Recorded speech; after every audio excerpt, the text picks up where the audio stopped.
প্রিয় ভাই বোনেরা, আসসালামু আলাইকুম। আশা করি যে যেখানেই আছেন, আল্লাহর রহমতে আলহামদুলিল্লাহ ভালো আছেন আপনারা। আজকে আপনাদের সামনে আমি একটি খুব গুরুত্বপূর্ণ বিষয় নিয়ে আলোচনা করতে চাইছি। অর্থাৎ আমার যে চিন্তাভাবনা, সেই চিন্তাভাবনাগুলো আপনাদের সাথে একটু শেয়ার করতে চাইছি। যে বিষয়টি বলব, এই বিষয়টি অনেক গুরুত্বপূর্ণ বিষয় এবং অনেক বিরাট বিষয়। কিন্তু সময় যেহেতু কম, সংক্ষেপে আপনাদের সামনে এই গুরুত্বপূর্ণ বিষয়টির সম্পর্কে আমার চিন্তাভাবনা তুলে ধরতে চাই। বিষয়টি কী? নিশ্চয়ই অনেকে ভাবছেন, বিষয়টির সাথে জড়িত আমাদের এই প্রিয় মাতৃভূমি বাংলাদেশের ভবিষ্যৎ। বিষয়টির সাথে জড়িত আমাদের ভবিষ্যৎ বংশধর বা ভবিষ্যৎ প্রজন্ম।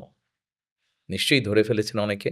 জি, যারা ধরে ফেলেছেন তাদের জন্য বলছি, বিষয়টি হচ্ছে শিক্ষা। শিক্ষাই হচ্ছে জাতির মেরুদণ্ড। কাজেই এই শিক্ষাকে যদি আমরা সঠিকভাবে, শিক্ষা ব্যবস্থাকে যদি আমরা সুন্দরভাবে সঠিকভাবে গড়ে তুলতে না পারি, তাহলে জাতি হিসাবে হয়তো আমাদের উঠে দাঁড়াতে অনেক কষ্ট হবে। এই শিক্ষা ব্যবস্থাটির মধ্যে ১ম বিষয়টি হচ্ছে প্রাইমারি, প্রাইমারি শিক্ষা ব্যবস্থা। প্রাইমারি শিক্ষা ব্যবস্থাটাকে আমরা একটু সুন্দর করে গুছিয়ে সাজাতে চাই। দেখুন, আপনি যদি একটি আ ভালো আম গাছ চান, ভালো কোয়ালিটির যদি আঁটি হয়, অর্থাৎ বীজটা যদি ভালো হয়, নিশ্চয়ই তাহলে ফলনটাও ভালো হবে, গাছটাও ভালো হবে। কারেক্ট, ঠিকই ধরতে পেরেছেন আপনারা। আমরা ১ম এ গুরুত্ব দিতে চাই আমাদের শিক্ষা ব্যবস্থার প্রাইমারি স্কুলের যে শিক্ষক আছেন, সেই শিক্ষকদের ট্রেনিংয়ের উপরে।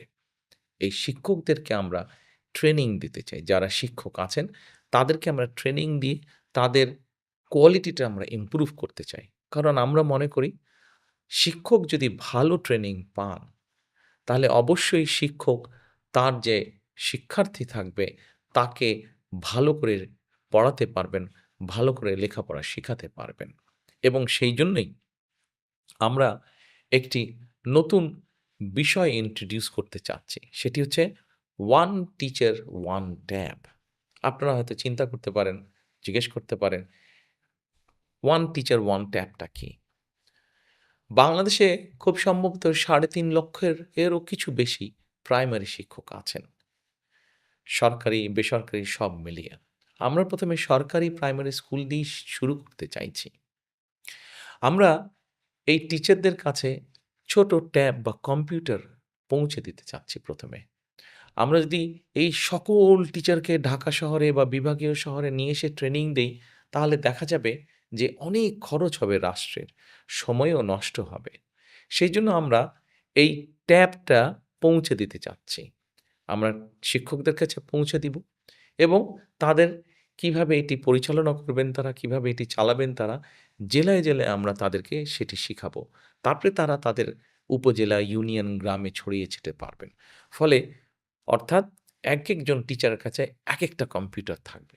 সেই কম্পিউটারের মাধ্যমে ঢাকা থেকে বসে একজন শিক্ষক ভালো কিছু ট্রেনিং তাদেরকে দিতে পারবেন, অথবা একজন শিক্ষক যে যশোরে আছেন, সে দেখা যাবে কুড়িগ্রামের একজন শিক্ষককে ভালো কোনো একটি বিষয়ে ট্রেনিং দিতে পারলেন। অথবা চট্টগ্রামে একজন শিক্ষক আছেন, সে হয়তো দিনাজপুরের ছাত্রছাত্রীদেরকে ভালো কোনো একটি বিষয়, শিক্ষার কোনো একটি সাবজেক্ট বিষয় ভালো করে পড়াতে পারবেন। এটা তো গেল একটা। সময় লাগবে, কিন্তু আস্তে, আস্তে আমরা এই জিনিসটি গড়ে তুলতে চাই। এই সিস্টেমটি আমরা গড়ে তুলতে চাই। এবার আসুন, আমরা শিক্ষা ব্যবস্থার মধ্যে আরেকটি বিষয় নিয়ে আসতে চাই। সেটি হচ্ছে ভাষা। দেখুন, আমরা সকলে বাংলা বলছি। আমাদের অনেক ছেলেমেয়েরা, আমাদের অনেক সন্তানেরা ইংরেজিও বলছে অনেকে। কিন্তু চিন্তা করে দেখুন, আমাদের সন্তান, আমার সন্তান, আপনার সন্তান, তারা যদি বাংলা পারে, তারা যদি ইংরেজি পারে এবং ইংরেজি ভাষার পাশাপাশি যদি আরেকটি ভাষা, ৩য় একটি ভাষা সে যদি জানে, তাহলে বড় হয়ে সে যদি তার সেই জানা ভাষার দেশে যায় বা যেতে পারে, তাহলে নিশ্চয়ই সে একটা ভালো কর্মসংস্থান খুঁজে বের করতে পারবে। কাজেই আমরা সরকার থেকে কয়েকটি ভাষা শেখানোর ব্যবস্থা করব। যেমন ম্যান্ডারিন হতে পারে, যেমন জাপানি ভাষা হতে পারে, যেমন জার্মানি ভাষা হতে পারে, যেমন ফ্রেঞ্চ ভাষা হতে পারে, অ্যারাবিক ভাষা হতে পারে, ইটালিয়ান ভাষা। অর্থাৎ পৃথিবীর বিভিন্ন দেশে কর্মসংস্থানের সুযোগ আছে যেই দেশগুলোতে বেশি। কোরিয়ান ভাষা হতে পারে। সেরকম দেশগুলোতে সে দেশগুলোর ভাষা আমরা আমাদের ছেলেমেয়েদেরকে শিখাতে চাই। তৃতীয় ভাষাটি শিখাতে চাই তাদেরকে। তারা যদি এই ভাষাটি শিখতে পারে, তাহলে বড় হতে, হতে সেই ভাষায় তার দক্ষতা হবে। এবার আসুন, ভাষা শিক্ষার পাশাপাশি আমরা প্রাইমারি স্কুল থেকে শুরু করে একদম ক্লাস 12 পর্যন্ত আমরা আরও কয়েকটি বিষয় এখানে আমরা বইয়ের বা স্কুলের সিলেবাসের মধ্যে নিয়ে আসতে চাই। কি, কি সেটি? যেমন ধরেন, খেলাধুলার একটি বিষয় আছে। প্রত্যেকটি ছেলেমেয়েই কোনো না কোনো বিষয় খেলতে পছন্দ করে। কোনো না কোনো স্পোর্টস খেলতে পছন্দ করে।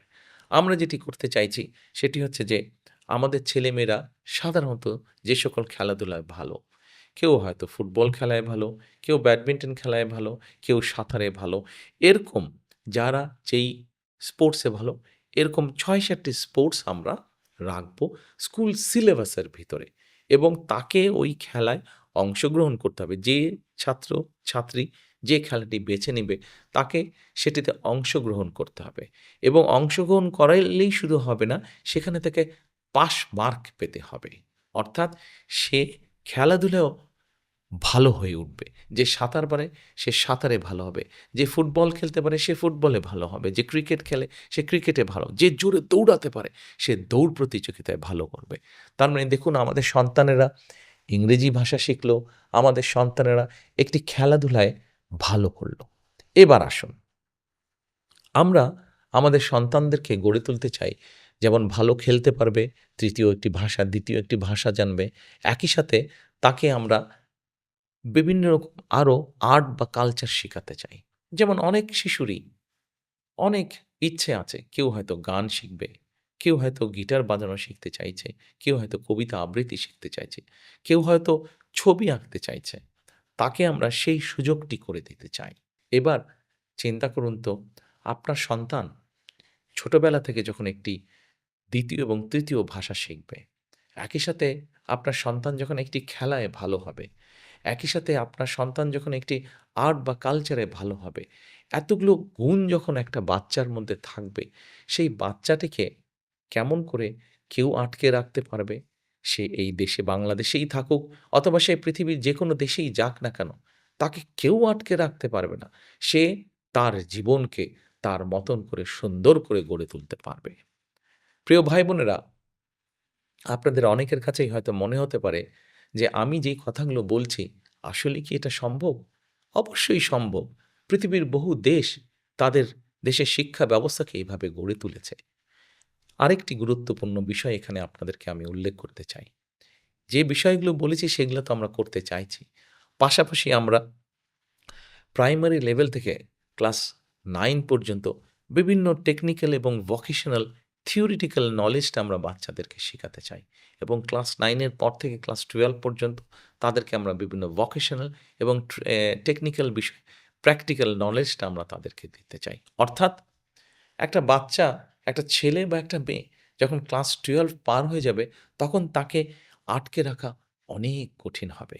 তার মধ্যে অনেক কোয়ালিটি থাকবে, অনেক প্রতিভা থাকবে।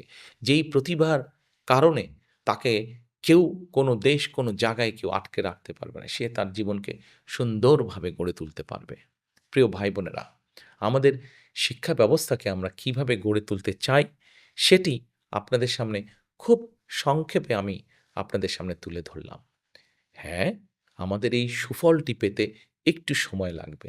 কিন্তু আমরা সকলে মিলে যদি চেষ্টা করি, আমরা সকলে মিলে যদি আমাদের আগামী প্রজন্মকে, ভবিষ্যৎ প্রজন্মকে এভাবে বিভিন্ন প্রতিভা দিয়ে গড়ে তুলি, তাহলে আজ না হোক কাল, কাল না হলে পরশু, না হলে তো অবশ্যই তার পরের দিন ইনশাআল্লাহ আমরা একটা অনেক শক্তিশালী, প্রতিভাবান একটি দেশ আমরা গড়ে তুলতে সক্ষম হব।